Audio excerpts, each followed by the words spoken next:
I'm excited. I'll try to be. I love this effect. It's super simple visually. Really cool lyric Yeah. as well. But sometimes life takes me down. I love black and white and red. Yeah. Yeah. And I'm in distress. Can't take a rest. Should I push on?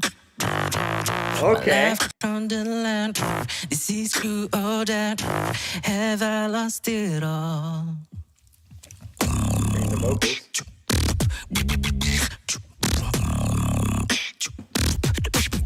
Some familiar. The bass noises that come out of his face hole are so good.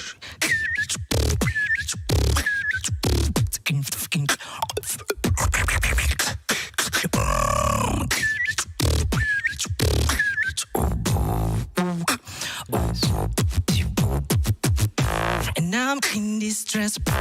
Can't take a rest. Should I push on? But I put my life and I survive. So I say bring it on. Nice. Cause you haven't seen the best of me. Nice.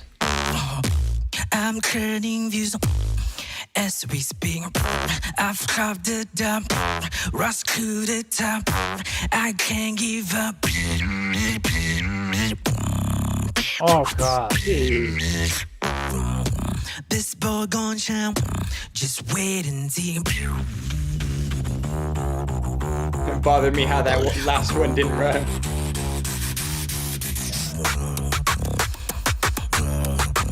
Nice.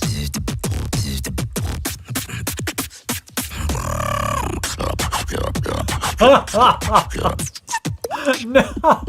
What?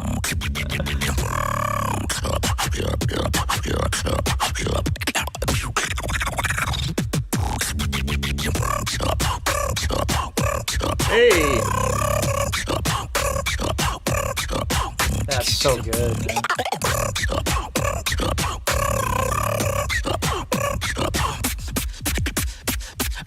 Now in distress, can't take a rest. Should I push on?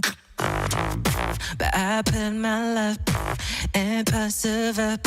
So I say bring it on. Cause I take my word and don't fight first down. What? To the ground to say bring it on, baby. This boy is on That hits so hard. Disappointing you in this boy, this is my crown. Alright. I do feel like I can actually comment on some of the singing here. I mean, I would hope. Yeah, right? I think there are certain things that might be stylistically intentional, but I can't be. I mean, he's not. But sometimes. Right, but we're going to be seeing more singing in beatboxing, I think. So I think it's appropriate to talk about. I know he's not a singer, and I know he has sick bass, and I know he's a sick talent. So, like, yeah, no, huge asterisks on all of this. So oftentimes when I talk about watching out for consonants in beatboxing while you're trying to sing, usually the example is people doing it really well. This is where we're actually going to see some consequences of it. To be the best I can be. So the pitch is not like sent perfect after the C. I can't be, but sometimes. And every time you get like a hard consonant, watch how the pitch drops just a bit. It's hard to notice even, but it drops just a bit. Sometimes life takes me down and pushes me to the ground. And I'm in distress. Now this is cool though. So this is actually really cool. And this is not the first time we talked about this, but I really, really like it. And it's a very, very beatbox idiomatic thing, which is probably why I love it so much. Pushes me to the ground. And I'm in distress. So anytime you make it sound like all of that, you're bringing your false folds closer together to kind of get that really like tight, like gritty sound. And so what he's doing is he's keeping that aesthetic for when he sings. I keep it to the ground. Like, you know, something like that is an exaggeration. Like, we're getting into Axl Rose territory if it gets too ridiculous. But, like, I don't do that. I sing opera, which is, like, the false folds are in the opposite direction almost for everything I do. But this is cool, though. And this is something you can totally steal as a beatboxer. One thing that you would want to do is when you do this, make sure that you're not using a lot of air in the same way that the consonants can trip you up. So can some certain sounds like you got to be careful of using too much air. So you gotta back it up when you do this for singing. And I'm in distress. Can't take a rest. You can't push on. Now, interesting push as like it's a plosive consonant. It's a hard consonant, as in it like hits hard. P, right? But what he does here to make up for it's funny, he makes a really appropriate adjustment because he is trying to go higher. So he actually raises his larynx, which is actually quite cool that he intuited that. So that U is actually really nicely on pitch because he's raising his larynx to kind of alleviate some of the pressure. My life from the land, this is true or that. Have I lost it all?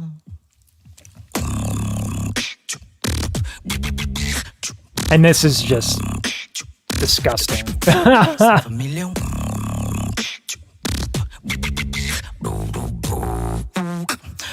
I imagine that's a counter I don't understand. Yeah, probably. These like sound familiar. Yeah. This is just nasty. I want to get into the singing at the end. I actually think this, if I recall, the singing at the end was actually a little bit better. Hey. That's so nasty.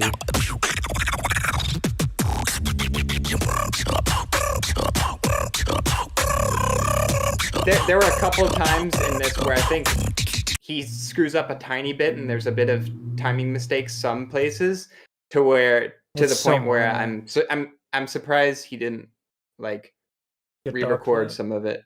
But I mean, it's so minor. The other thing that is really cool, I want to see this more from beatboxers when people use resonance for clucks. Like, if you're able to do that, you can get a lot more sound when you're singing without having to adjust your false folds and use less air and stuff like that. Because like, there's a big difference between to the ground versus to the ground, to the ground. And that's not me. That's just adjusting vowels in the vocal track. To the ground, right? Big difference. And then I'm putting the vibrato at the end out of habit. But there's a big difference there. And I want, like, Butterscotch does it really well. MB14 does it really well. And then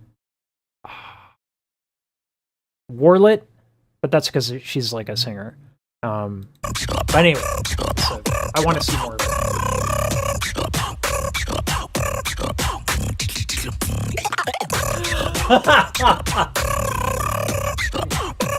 Cool taste there.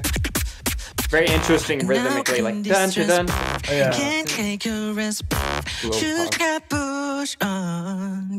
But I put my life and persevere. So I say bring it on. Cause I take my word and don't fat first and word into the ground to say bring it on, baby. This boy is on fire. Okay, so this is actually super smart.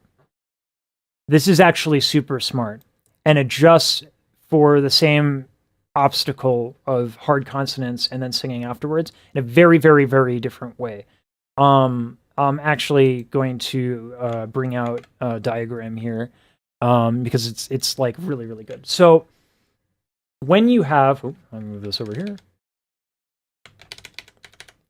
When you have your folds, the way that you bring your folds together, for the most part, is you use air. There are other factors to bringing things closer, but largely what we're talking about is the Bernoulli effect. So what is the Bernoulli effect? This. I'm going to put, oops, there we go. I'm going to put these pieces of paper close together. And as I blow through them, the papers come together, right? So when we talk about singing and the difficulty of using very intense vowels, air pressure is building up when you close your lips or when you're like using like whenever time you try to hold that. And that's desirable in beatboxing because you want things to hit hard. But the consequence there is that there's too much breath, and so the folds are way too thick. Way too thick. So what he does at the end, which I think is really cool, is he's still getting really thick folds to make those sounds, but then he does what's called an aspirate, which is a and that sound immediately blows open the folds at even if it's too much air, and or even if it's just the right amount of air, you don't blow them open, but you do separate them. Right? So that, to me, is really smart. And again, I don't know if he's being deliberate, I don't know if he knows this, but he's doing it. Right? So even if he intuited it, that's really, really good. So just to give respect right there. He probably intuited it. I would imagine, yeah. Trying to say ringing on fire. This boy is on fire. Was born with them fine drum. And then you can actually hear it again when he stops doing it. Would you say you think he's sort of holding back a little bit? I think he's doing that on purpose because if it's the same thing, right? I think he could go a little more though. Well, that's what I was saying is that I think that I don't think like, so if you go a little bit more, and we were talking about this earlier in the stream, let's get the larynx up. So if you do any of the following, you're kind of screwing yourself. If you do the thyroid tilt, well, yeah, but you wouldn't be able to do what you're doing and then go into throat bass and then come out of it clean. So the thyroid cartilage, so when you go up, the thyroid cartilage is one way to thin out your folds, right? They get really stretched out like that. But because they get stretched out, they're taut. They don't vibrate floppy anymore. And that gets that gets in the way of beatbox sounds a tremendous amount. Right? So you don't want to do that. Or if you do, you want to be able to switch out of it remarkably fast. Of all people, actually, Mariah Carey does it very well. So the other one is a cricoid cartilage tilt. And because it tilts this way, it actually shortens and fattens the folds. Same problem. They're not going to flop around anymore. They're really tight and fat like that. So the only thing you can do when you're going up, unless you're switching unbelievably fast, the only way to thin out the folds is to raise the larynx. So when you say, okay, he's holding back, it does sound like that because raising the larynx without a tilt inherently is a more meek sound. So if I do, let's see, na, right, and then I do it just raising my larynx, na, na, right? But what's happening that's even makes this sound even more meek would be that people are raising their larynx a lot and then they're not using vowels to adjust their vocal tract, right? So, na, na, na, right? At the end, I tilted my thyroid cartilage, but even just lifting my soft palate there changes the tone quite dramatically. So that's why it sounds like he's holding back, is because he's he's making these adjustments but doesn't exactly know how to orient the vocal tract for maximum resonance. Anyway, that was a long spiel.